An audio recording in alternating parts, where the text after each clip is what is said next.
All right, now it looks like we're getting sound. Fantastic. Welcome to Mindset Mondays with DTK. This is episode 93 in an ongoing series of live broadcasts. It's designed for folks with a mindset or those who'd like to develop one. The concept here is a playground for new ideas and new concepts, new ways of thinking, and a chance to try on new mindsets. So, playground today is this, right? This is a quote from John Maynard Keynes. When the facts change, I change my mind. What do you do, sir?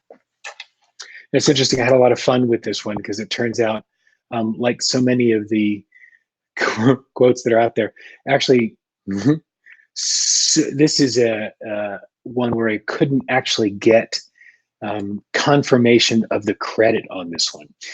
It looks like it's Winston Churchill also got credit for it, and a variety of other speakers and politicians did. So there's no real definitive proof, although John Maynard Keynes seems to be the one to whom it's misattributed most often.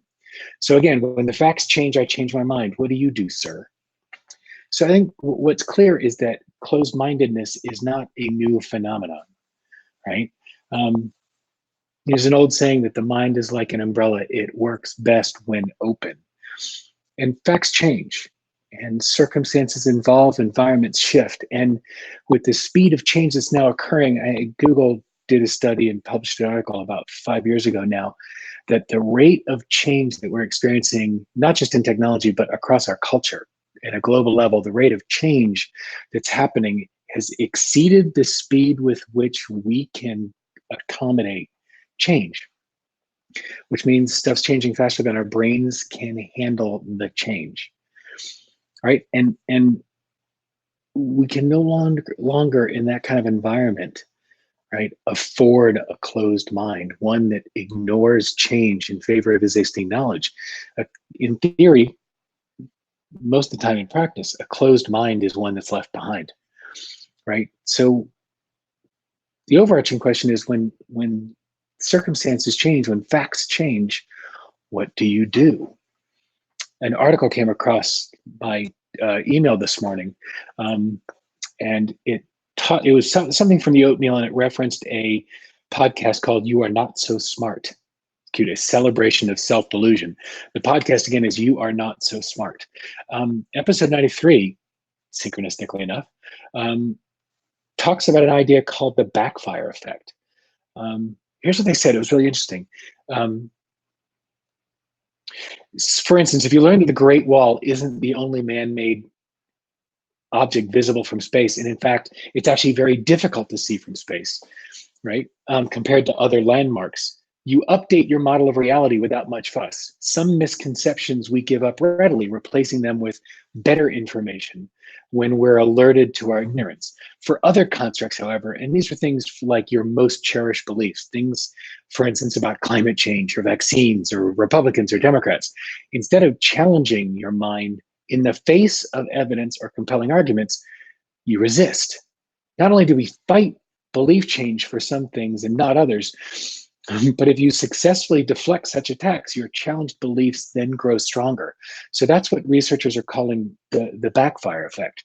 It's when we looked in MRI at folks who are hearing information that's counter to cherished beliefs or deeply held values, the same parts of the brain that fire are the same parts that fire when you're being threatened, your physical safety is being threatened. So when it's not factoids like the Great Wall being visible from space is not something that's core to somebody's belief. It's easy to let go of. And so there's no threat perceived. We have a physiological reaction when closely held beliefs are challenged. And what I loved, and there are 3 different episodes that talk about this, that you're not so smart, and there's so much more to dig into. I think the playground that's really important here is being aware of when we're being challenged and what's feeling challenged, being aware when we're reacting in an irrational manner. Right? Watch people who are on other side of the aisle Watch Democrats and Republicans, conservatives and progressives having conversations now about politics, and watch how entrenched they get, and look how seemingly irrational they are. And people are digging their heels in and defending their ideas and theories, even when controverted directly by irrefutable fact. And it doesn't matter which side of an argument or a discussion or a political party or a process that it doesn't matter which side you're on, doesn't matter what stance you take. It's when things that are being challenged are closely held and deeply held beliefs, we react as if our lives are being threatened. And then if the other person or party or side of the issue backs down, we are emboldened further to hold on to those ideas, even when we have been presented facts completely to the contrary. And one of the best examples right now is still the ongoing conversations about flat Earth. It boggles my mind that the Flat Earth Society is still a thing. And it's not ironic in the least. There's a group of people who absolutely believe that the Earth is flat, even to the extent of acknowledging that the other planets are round, but the Earth is flat, and that the sun is round, but the Earth is flat. So even in the face of incontrovertible evidence, my favorite is somebody who believes in flat Earth using a GPS, a global positioning satellite, global, right? Positioning satellite, and relying upon that and the science behind why it works to drive their car and get from point A to point B, yet they still maintain the belief that the Earth is flat. And if you're a flat earther and you're watching, I'm not even sorry if I'm pissing you off. But here's the point, that even when presented with close, incontrovertible evidence, you can see people who believe in the flat Earth concept to continue to push back and remain entrenched in their belief. And if you slid them into an MRI machine while the conversation was being had, you would see parts of their brain being triggered that are similar to if they had walked into a clearing and happened upon a grizzly bear charging them. That's why it's impossible to have conversations about some topics. That's why it feels like these situations are intractable. And that's why there was a TED Talk recently at TEDx Atlanta in March. Chris White was talking about a concept, a question that he has asked at organizations: what don't we talk about here? And it's fascinating when they play that out, because Chris White, in his research, he's managing director for the Center of Positive Organizations. And again, it was, what don't we talk about around here? And the challenge is, they started noticing, and I've been having this conversation for years, even before seeing Chris in 2019. During the 2015 and 16 campaign, we started to see things we don't talk about here, topics that are not safe to talk about in this family or in this office or in this organization. Not an uncommon experience, that they decided it's safer if we don't talk about politics. It's safer if we don't talk about this candidate or that candidate or this topic.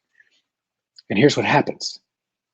As soon as there's a bucket into which one thing is thrown, the bucket of things we don't talk about here, other things fall into that bucket. And here's the challenge. If we feel like we're going to be triggered by something, we just say, no, we're not going to talk about that. Slides in. And it can be something like, it can also be something like, oh my God, we've got, excuse me, that there are issues going on in this office, or issues going on with this employee or that leader. But we don't talk about that here because somebody's going to get fired, or somebody's going to get upset, or this is going to be hard or difficult. And so guess what? That gets sort of thrown into the bucket of things we don't talk about here. And then things about process, things about product, things about safety. And you end up with issues like what happened at Boeing, where nobody inside the organization was screaming that we're putting hundreds of passengers at risk every time an airplane, a 737 MAX, goes up into the air. Because once there are things that we don't talk about here, other things get lumped in. You don't know how to differentiate between what's safe to talk about and what's not safe to talk about, and what's important enough to violate those rules of safety, those constructed rules of safe to talk about. No, it's a challenge. And so when we continue to respond irrationally, to allow our animal responsiveness to take over in intellectual conversations about sociological and cultural constructs, we shut down conversation, we shut down connection. Now, progress happens whether we participate or not. Progress doesn't need our agreement, our acknowledgement, our active participation in order to keep rolling forward. It moves on whether we do or not. So as we sit in our little cave and decide these are things we don't want to talk about, things pass us by, opportunities, advances, cultural shifts, opportunities for relationship and connection. We are more than our animal urges. We are more than our animalistic responsiveness. We are more than our reactivity. And if somebody challenges your beliefs about politics or finance or abortion or education or you name it, your life is not being threatened. Your body may respond the exact same way. It's a conversation. It's an opportunity for connection and communication. It's an opportunity for learning and for growth. When facts challenge your beliefs and you respond irrationally, you miss the opportunity for learning and for growth.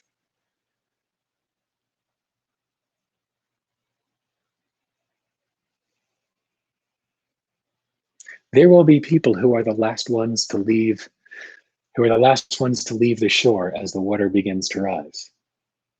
And they will be screaming until the last moment they go underwater that it's a hoax and it's fake and climate change isn't real. There are those that will listen to facts about the incontrovertible evidence and change their thinking.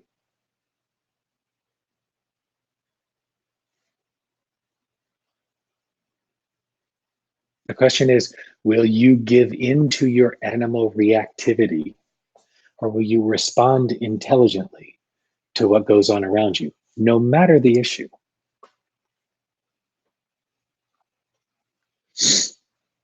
So when the facts change, I change my mind. What do you do? So between now and next week, what mindset will you choose?